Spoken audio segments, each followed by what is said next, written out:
Hi, it's Megan and welcome back to Megan's Read Library. Today I am going to be doing the no disclaimers tag. I was tagged by Lauren at the Novel Lush to do this, and I think I have some interesting opinions. So without further ado, let's just get into the questions. Which trope or tropes in books annoy you the most? And probably my number one is the chosen one, because a lot of times the way that it's done is this kid usually comes from this like super like no experience, no magic, no skills. They're like scrawny little people who have nothing to offer the world on the surface level. But then somebody finds them and unleashes something in them, and then it's like poof, they're amazing at everything without having to try. Sometimes this can be done well because like the author forces them to grow and to learn and to make mistakes and to like have challenges. But I feel like a lot of times it's not done enough. Like the challenges are just stupid quick and easy to get over. And then the next one, the most obvious one I think for most people, is the love triangles. I don't fucking understand love triangles. Who in real world has more than one person interested in them at a time and is willing to compete for that person? I won't lie, I've had multiple men interested in me at the same time, but never have they ever been willing to compete for my affections. I just don't find it realistic. Like, that's not a thing. So, moving on. Which writer/writers do you feel are overrated or overhyped? And for that, Cassandra Clare. I'm gonna get a lot of hate for that probably, but I read the first 4 books of the Mortal Instruments trilogy like in high school. I think they had finished the series at that point. And while I enjoyed it to a degree, I didn't understand the obsession. And I guess for me, that's just because it's not a fandom that I can get with, which is weird because it's young adult urban fantasy, and I should be able to get with it because I'm obsessed with urban fantasy. But maybe it was just too teeny bopper and like too many like emotions and the fucking incestuous like love desires. It was ridiculous. I couldn't deal with it after 4 books. I was over. So, cats.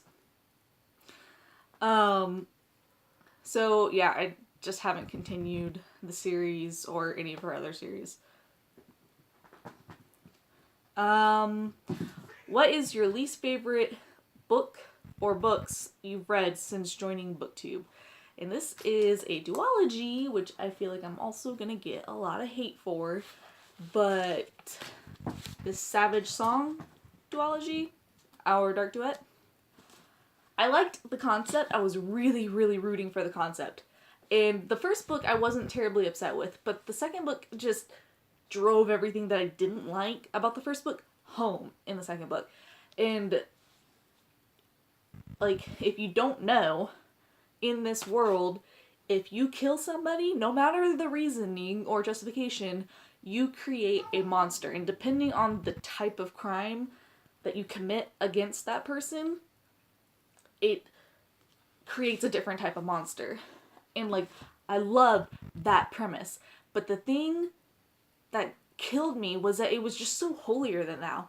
Like, if I am being attacked and my life is threatened and I kill in self-defense, I'm gonna create a monster and I'm a horrible person and I should be put to death? Are you fucking kidding me? No.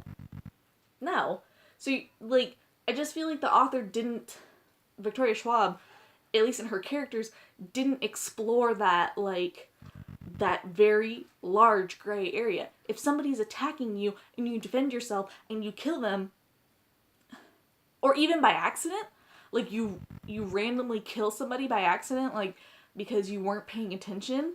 And I mean, that's tragic, that's awful, but there's there's levels, you know?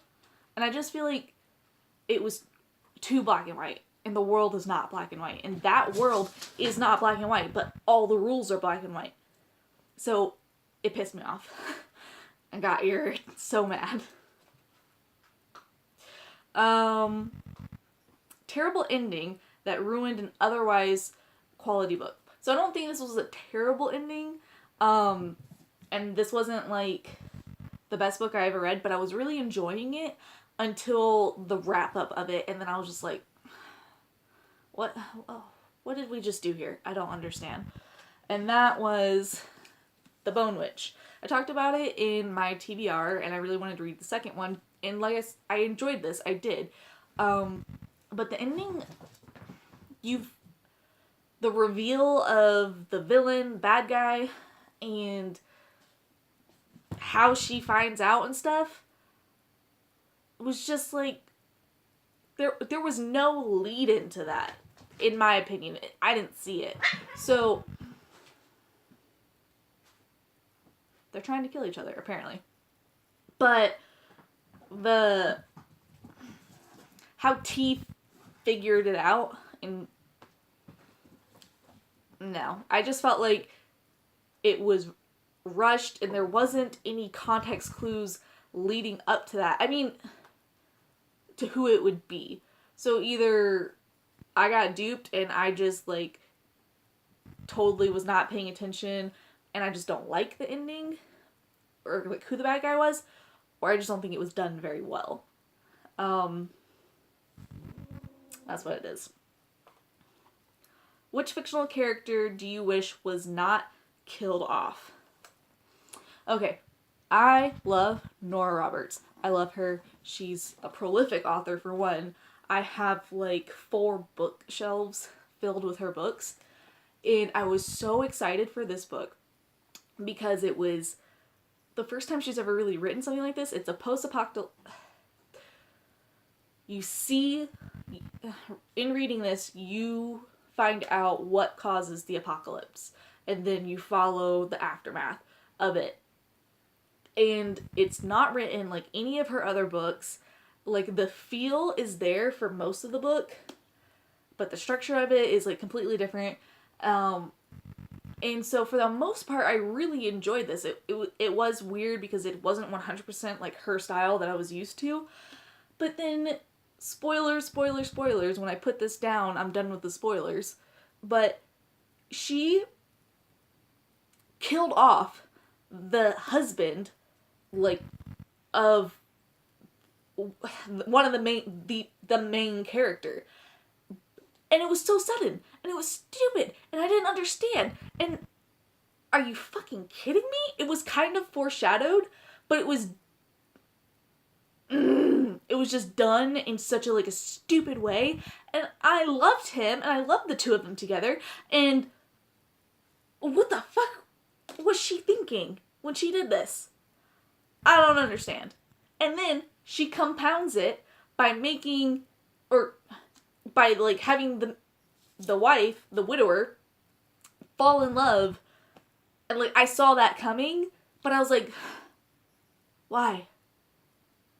Why did he have to die to bring this boring ass dude in?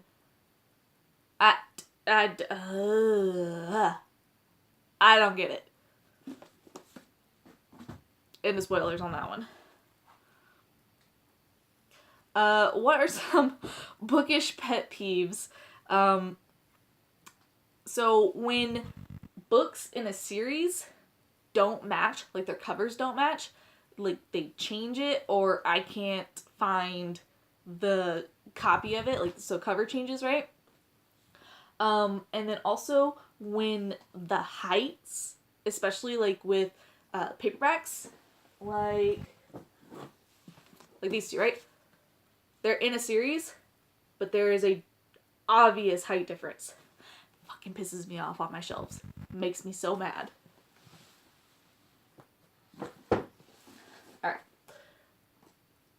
And then also extended guilt. So like when a character is like semi potentially responsible for the death or tragic event in like a plot point of the series, and for like a stupid amount of time that character experiences guilt, and like I can get it for the most part for a time period, but eventually you gotta fucking move on. And it's not even like the way it's done, it's not even like it's PTSD. It's just like randomly this person will be like, oh, I killed this person. I'm such a horrible person. I was responsible for the death of this horrible, like this person, blah, blah, blah, blah, blah. I'm so horrible. And I'm like, you did what you had to do. Like, move on. Move forward. Grieve. Feel guilty. Then move on. Sometimes authors, I think, try to make it seem like PTSD like and kind of like pop up out of nowhere. But it feels disingenuous, and it's like, why are we still talking about this? Like, we need to move forward. That's my opinion on that. What are some books that deserve more recognition? So, we'll talk about my favorite author here. And mainly because these series were really popular, I think, with like my generation as children and even older generations as children. So this is Alanna, Song of the Lioness. This is the first book, Alanna's First Adventures, which is the first book that she was able to get published. It's her first stories. It's a quartet. Really done really well. Young female character who is like the feminist role model that you could have had, the earliest feminist role model you could have had in like the late 80s, early 90s in books, in fantasy, high fantasy. Amazing world building that she does in Tortle. It's super relatable to our world. It's like almost one for one. You can kind of see those things. But the way she does it, it's just different enough that you are able to like grasp it and get in there. And I think, obviously, she made me a reader. She introduced me to the world and got me hooked. So I think that it's amazing. So while I hear about this series more often, the Tortle universe, like overall, she has another series called the Circle series, I think is what it's called overall. And the first quartet is Circle of Magic. And 4 students who have their magic doesn't need like charms and spells and things to be brought forward to manifest like most of the magic system in this world. Their magic is inherent, like based to physical things. So Sandri, the first girl, she's got thread magic, weaving magic, so she can unravel and bind things together.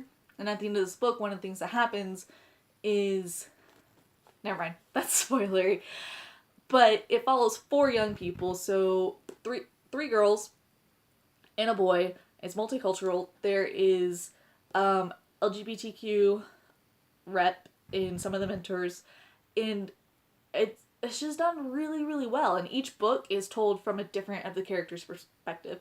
So you have Sandri's perspective, Triss's perspective, Daja's perspective, and then Briar's perspective. And you progress down the series. So there's 2 quartets and then a trilogy, but the trilogy was released kind of in an awkward fashion, so it's kind of weird. But she wrote these so long ago that I feel like she just doesn't get, in that the series don't get the recognition that they deserve, because they're amazing. Absolutely amazing, and I think they're enjoyable on all levels. And for the final question, how do you feel about censorship? So, I don't agree with censorship, but I can see where people are like, maybe this isn't appropriate for this age group, or yada yada yada yada. Because there's always some form of censorship that happens. People are not going to publish books for middle grade that talk about very graphic adult themes. We call it adult because we censor it to adults, right? So censorship happens naturally. Now, I don't think that you should censor things based on, like, this is a polarizing subject matter if it's done. How do I say this? So, like, The Hate U Give got a ton of attention, right? Because it was being banned in certain schools. And they said it was because of the N-word or something like that, I think. Or we don't want them reading about gun violence because it's too graphic. Well, that's real life. And it's something that teenagers, who the book is geared towards, teenagers, are dealing with. How many school shootings have we had recently? Like a fuck ton stupid amount. So, books like that should be allowed. And should not be taken away. And any other book like that, as long as it's, like I said, like, age appropriate, because there is age censorship in almost every form of media, I think it should be allowed. And as for the final question of who do I tag, everybody that I personally know has already been tagged and or done this. So if you're new watching this, go ahead and do this tag. I tag you. Comment down below. Let me know some of your thoughts. Let's discuss in the comments. And if you like my content, hit subscribe. Thank you. Bye.